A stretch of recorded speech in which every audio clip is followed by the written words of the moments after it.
2010, the deep state had the Rockefeller Foundation script a plan to introduce martial law and a permanent method for total control of the citizenry.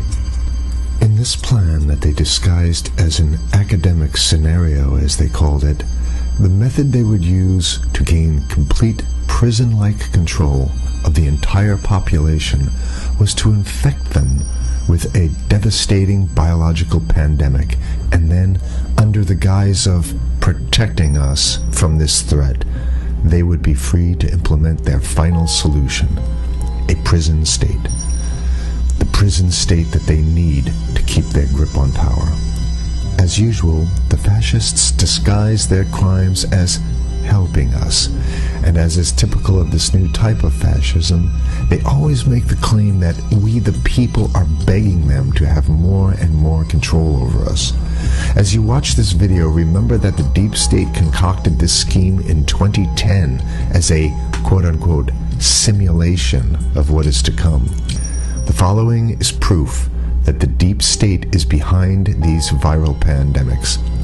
Absolutely positively, pandemics are now the tool of choice for the fascists, known as the deep state, and the private contractors that they contract these pandemics out to. For the deep state, to make an international pandemic isn't even a high-tech operation, it's a no-tech operation. It's easy. A simple vial of Ebola, SARS, MERS, Spanish flu, or coronavirus, or whatever they come up with in their secret bioweapons lab, is all they need to bring the world into their total control. The only thing you have to remember is if they can do it, they will do it, which means they already have done it. The ruling establishment has a lot of, they will stop at nothing to complete their toolkit of control, right? So one of the things that has been missing from the toolkit of total control has been quarantines and curfews, right? Mm-hmm. So now, welcome to the new world in America, where to get on a bus, to go through a subway station, if you think that the procedures at the TSA are onerous, right? Guess this is coming to a bus depot near you. It's a more invasive way, and the ruling class needs this because, let me say, if the ruling class ever saw wide-scale civil unrest, you'd see an Ebola outbreak in America right away. Okay, so this is, what you see is that Ebola is another tool in the toolbox of the ruling class control. Yeah, to keep down absolutely, repression. Positively, 100%. This is a tool. Right. Ebola doesn't just magically start spreading. Mm-hmm. And then we have this doctors that come back here. The white people, of course, live. Mm-hmm. You know, the two whites who got it or survived. All the black people that get it die. Right? It's very possible that these one of these NGOs over there is going around with a veil of Ebola or spreading it from a small plane onto villages. The point is to get hundreds of thousands of people infected with it and create the next phase of control. Now, one of the things I'd like to show to back up my my claims here. Here's a document from the Rockefeller Foundation. Rockefeller Foundation, right there. You can zoom in on that, where my finger is. It's called Scenarios for the Future International Development, the Rockefeller Foundation. All right. Okay. Let's take a look at what they're saying here. This is something like a 50, 60-page document. I'd like you to go to page 18, if you can look at this up on the internet, but I'll read it off to you. It's called lockstep, lockstep. And this is a phrase that I used right after 2001 when I saw the entire system of the United States, including the population, were in lockstep. So the Congress went along, and yes, it was Osama bin Laden, and the people waved their flag and said, I hate, hate, hate, hate, and everything was in lockstep. Well, in 2010, they published this, Rockefeller Foundation, and here's what they're saying. They're saying that they call it a scenario. These are scenario narratives, and they speak about it in the past tense. So they put out this scenario, lockstep. A world of tighter, top-down government control and more authoritarian leadership with limited innovation and growing citizen pushback. Okay, I'll read a little bit of it. In 2012, the pandemic that the world had been anticipating for years, nobody was anticipating a pandemic, finally hit. Unlike 2009's H1N1. This new influenza strain originating from wild geese. They use some scenario, but this is Ebola they're talking go about. ahead. Even the most pandemic-prepared nations were quickly overwhelmed when the virus streaked around the world, infecting nearly 20% of the global population and killing 8 million in just 7 months, the majority of them healthy young adults. The pandemic also had a deadly effect on economies. You can see the agenda.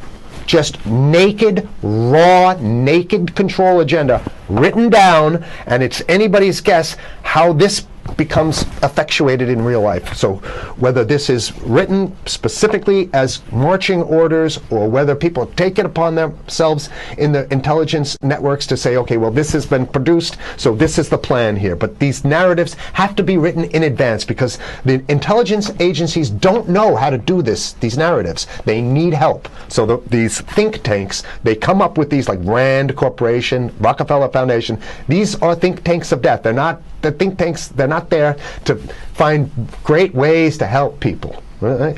Okay, the pandemic also had a deadly effect on economics. International mobility of both people and goods screeched to a halt.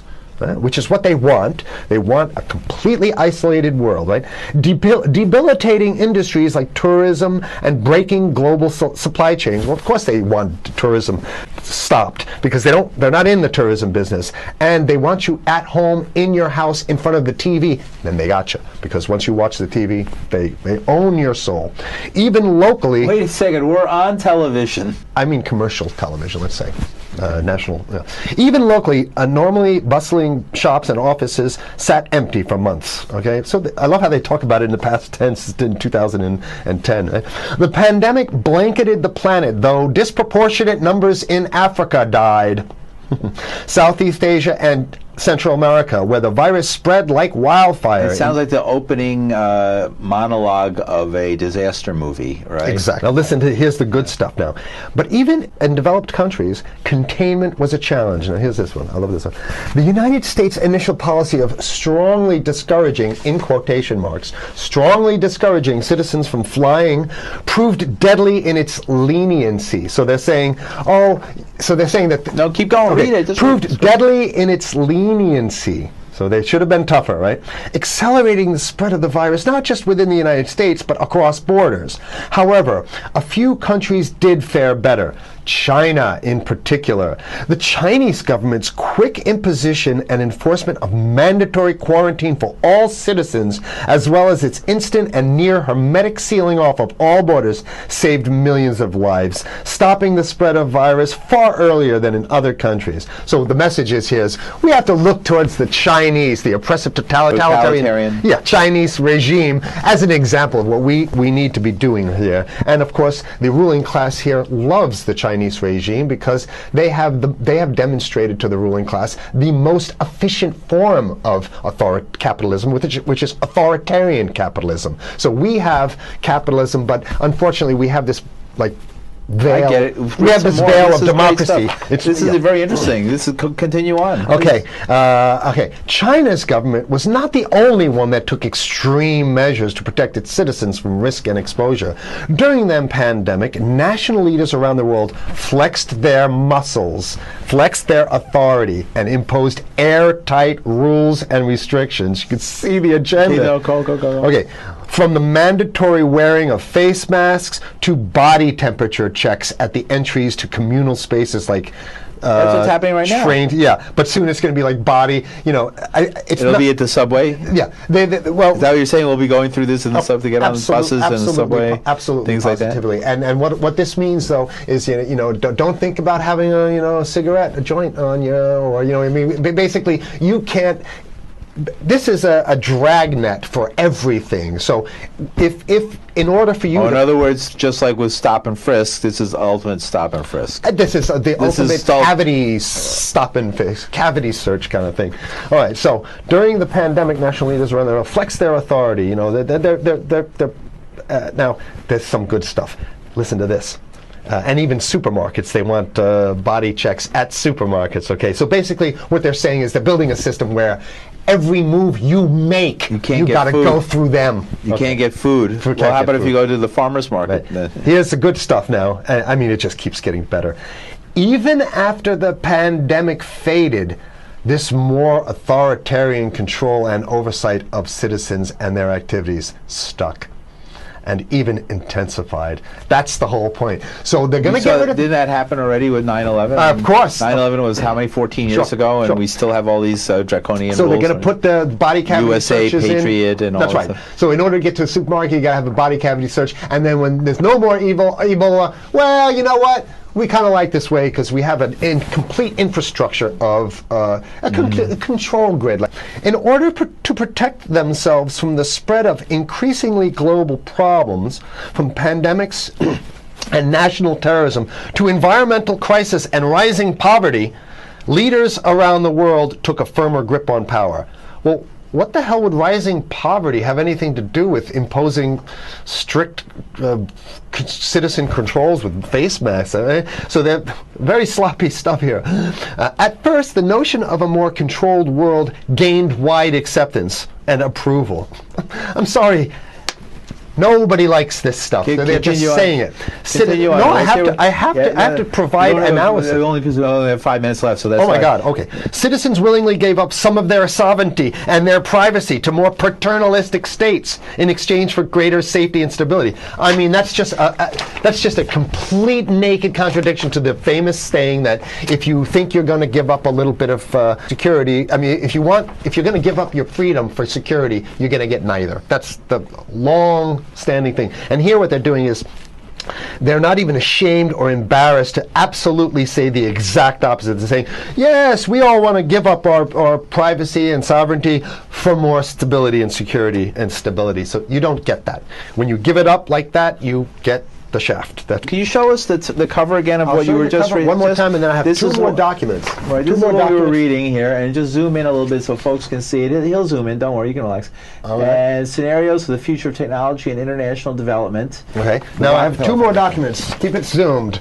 We have the National Security Memorandum of December 10th, 1974. This is Henry Hold it down. Kissinger's brainchild.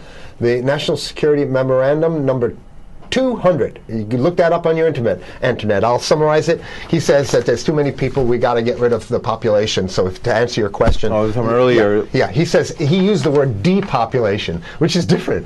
Depopulation means killing people that already exist, and it's to get the minerals because we need the minerals. And here's another one.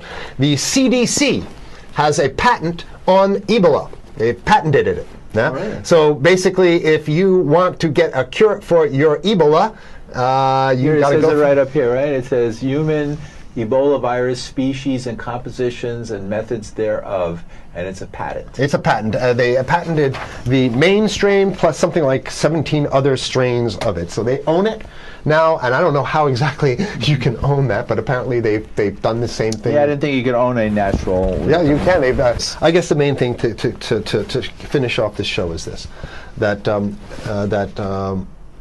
they want to get more control, more and it's going to be curfews and quarantines. So what I'm saying is that unless the American people start to get some new way to revolt, a new way to organize, new way to protest, unless we can break through the apathy, because that's what we have here, then it's going to be a slave state here. The ruling class doesn't seem to have too much resistance. They're getting everything on their Christmas shopping list, and they've been wanting quarantines and curfews for a long time. Now they got it.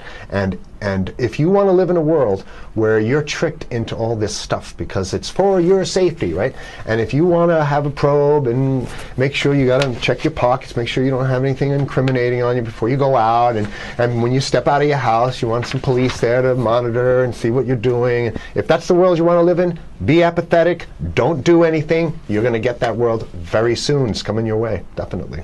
Yeah. So what Same. should people do? What's the hope? You have 30 seconds. To wake up, learn about it, and go fight these bastards in Washington. They're easy to beat. If we can just organize, we can beat them. It's simple. They're weak, and there's so few of them.